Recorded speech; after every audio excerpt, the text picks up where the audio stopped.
Okay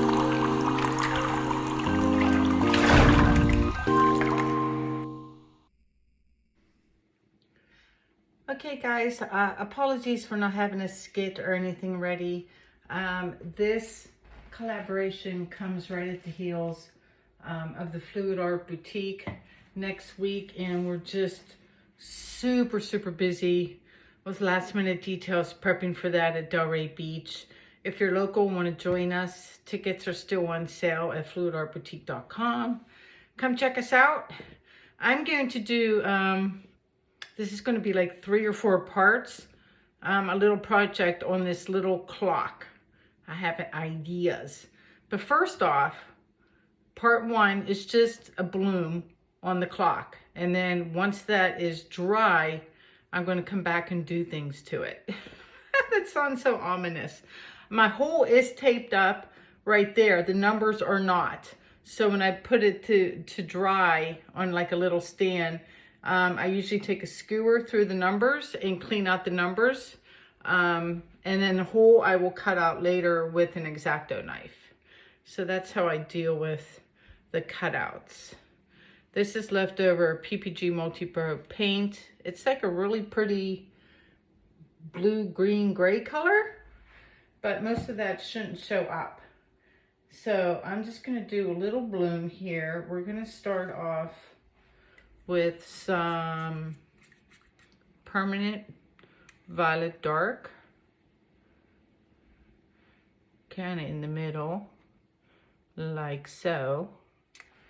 And then we have a couple piggy colors, and for this collab, I'm gonna go with my favorite color is Show Pony.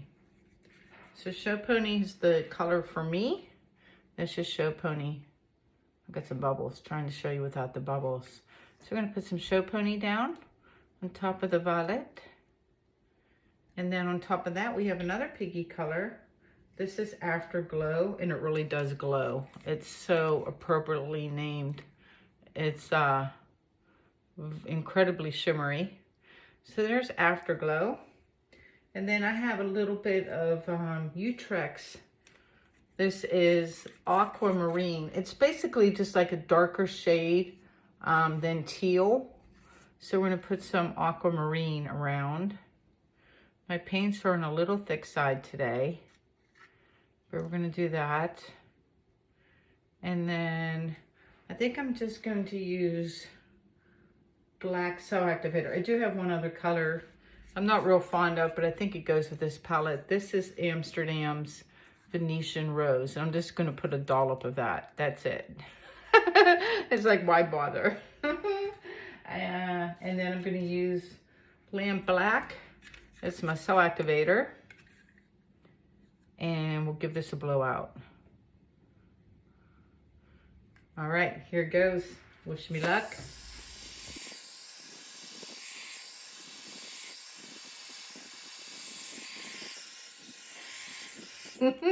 Okay, I'm giggling because that one little tiny dollop of Venetian Rose, when I gave a puff in the middle, that's what showed up right there. But that actually, well, I'm kind of bummed because that might be really close to where the hole is for the clock, and I might lose it. And it's really funny how the paint is sitting on top of the cutouts and not draining yet. So I'm going to spin this out for the edges, get you down for a close-up on the wet results, and then in a few days I'll film part 2, and we'll transform this into something else. So let's give this a little spin. Pretty happy with the colors. I wouldn't mind losing some of the blue and have it be like pinkies and purples. That would be great. Just little hints of blue. That's, let me do this so you can kind of see better. And I apologize for I've been painting and working on projects, trying to get videos and everything up for when I'm gone. You know how it is. It's just ordering supplies and dealing with the city of Delray and all kinds of things going on. A lot of work goes into those events. So Definitely, if you attend the Fluid Art Boutique or the Fluid Art Experience, give a shout out to the organizers. For sure. All right, that looks pretty great. Do I want to spin it anymore? I kind of want to put it up in a, let me do this. Let me grab a cup or two, and I don't think I need this anymore. I think I'm going to prop it up in here and just so it can just drain in my messy tub and dry right where it is. Let me let me prop it up and I'll show you how I clean out the cutouts. Yeah, I'll be right back. Okay, so here's a close-up of these. You can see all the permanent violet dark popped through. Got some peacock cells. The Venetian rose in the middle cracks me up. That swirly obviously won't stay. Super pretty though, right? I wish I had a little more of this light stuff, kind of, sort of, but I'm kind of glad I don't, because I think it's going to compete with what I have planned next. So you just have to, well, it'll be like 3 seconds now, but to me, you won't see it for a few days.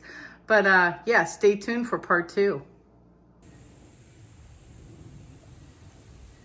Okay guys, I'm outside getting ready for part 2. Here's my dried little clock, looking good so far. And you guys can't see it, but I have transferred a piggy image onto my clock. And so now I'm going to spray paint the whole thing.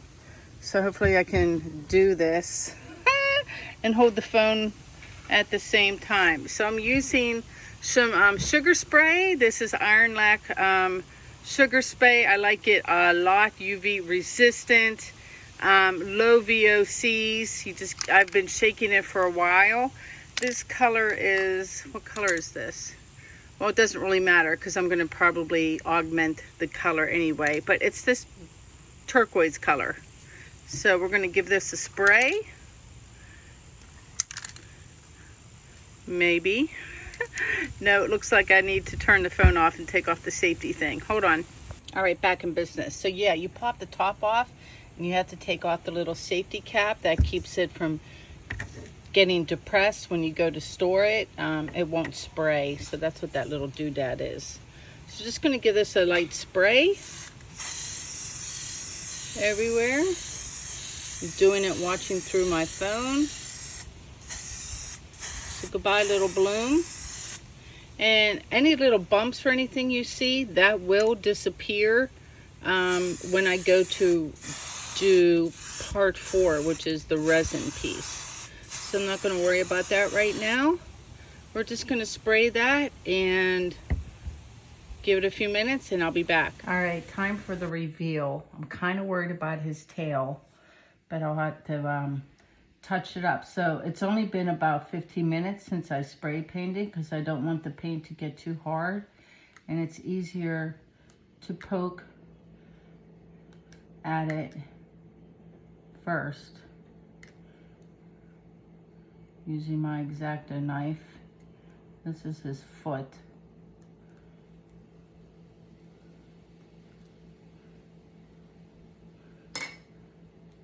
Let me go to his foot. And we're just going to pull on it gently, gently. If you let it dry too much, then the spray paint stiffens up and it makes it harder to peel. You have to end up etching all around your design, and it's really hard to see. So I've learned over time not to wait.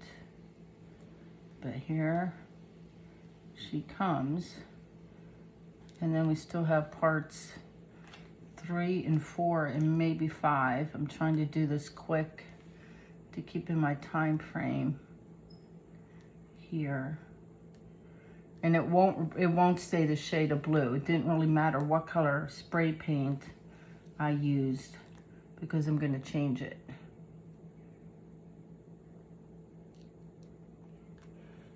Oh, the tail's okay. Yay! So there's little Piggy right there. and hang tight for the next part. Hey guys, I'm back with the next part. I had to cut out the snippet of me resining this piece just in the interest of time. I wanted to show you a couple things. One is I outlined the pig with a black Posca pen just to help it look raised off. This has its first coat of resin with the blue spray paint. The stains are me color testing and then wiping off, figuring out what my next level is going to be. Depending on your point of view, you can either think of this as a hack or a mistake. And that is, I forgot to take, oh, it's stuck. I forgot to take this and clean out my numbers of the resin so that they would show up when I do my next coat of paint. And because I had the back taped, the numbers are now flush with the resin, so they're filled up. For me, I kind of don't like numbers. I want to be able to see the art. So the fact that these are now flush with resin and I do my next coat in a second, the numbers are all going to disappear. If you want the numbers to remain and you take on this project, you definitely want to take a skewer and clean out the resin you know, before it cures, so that the numbers will be visible when you do your next layer of paint, which is what I'm about to do. I hope that makes sense. All right, be back in a sec. Okay guys, coming into the home stretch. So what I've done is the same as step one, and put my second coat of spray paint. This time that deep blue is just Krylon Decor Selects. This is Gloss Naval Blue. Super pretty, very space, nighttime like. I really like it with the pop of the purple and the show punny and the afterglow colors. Now, obviously, if you want to hide the numbers, that was a good way to do it, by filling up the little cavities of the numbers with resin, because they are gone. There they are in the back, which gives me the giggles, but I actually prefer it like this. I'm not just saying that either, even though that was my boo-boo. A couple thoughts is I had outlined Mr. Piggy here with a black Posca pen. That turned out to be for naught because you really can't see it. I do think it'll have some dimension after I put my final coat of resin on this.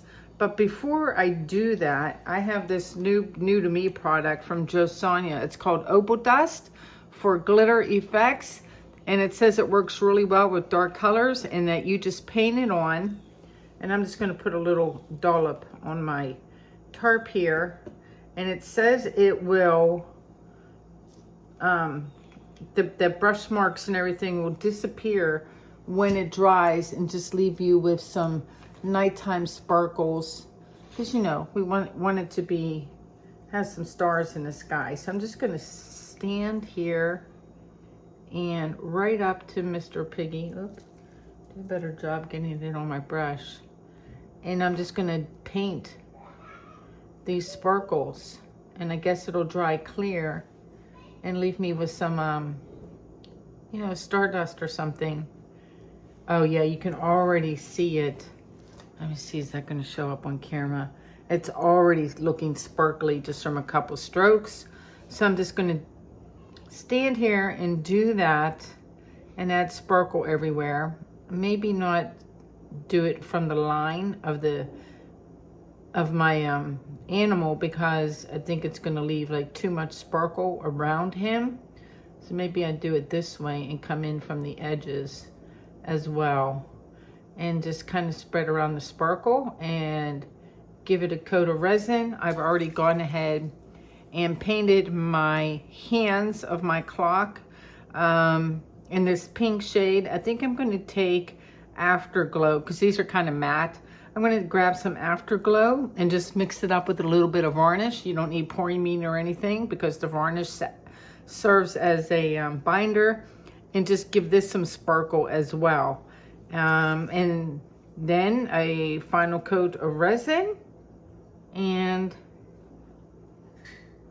she I decided it's a she, will be complete. So yeah, see you guys in a few.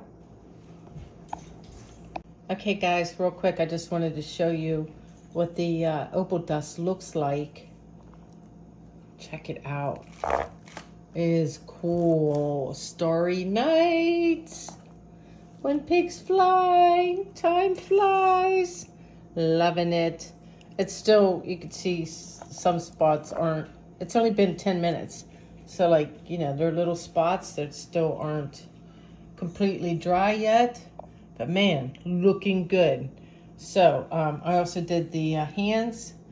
In case you missed it earlier, my favorite piggy color for this collab is Show Pony. So I did the hands in Show Pony, and I will give this a resin, assemble everything, show you the finished results, and do a hell of a lot of editing. Yeah, stay tuned.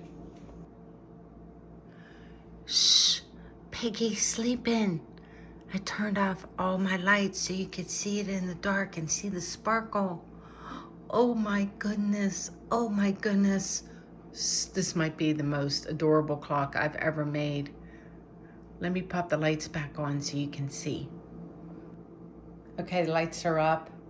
This turned out so adorable. I ended up putting that opal dust on the hands, and then I resined the hands as well. Super, super adorable. The opal dust on that dark blue background makes it for me. I think the piggy is adorable. Just real quick, I'm sorry for the jiggle because I got to show you the back because it cracks me up. I haven't put a battery in yet, but there's the numbers. The back of the clock. Oh my goodness, I totally screwed that up. But I do think it might have looks better without it, right? I think it would have been kind of busy. This looks adorable just the way it is. And you can read that that's like, you know, 10 o'clock or whatever. Anyway, there's mine. I hope you guys like it. And thanks for tuning in and watching. Hop on over to the next channel, and we'll keep the party rolling.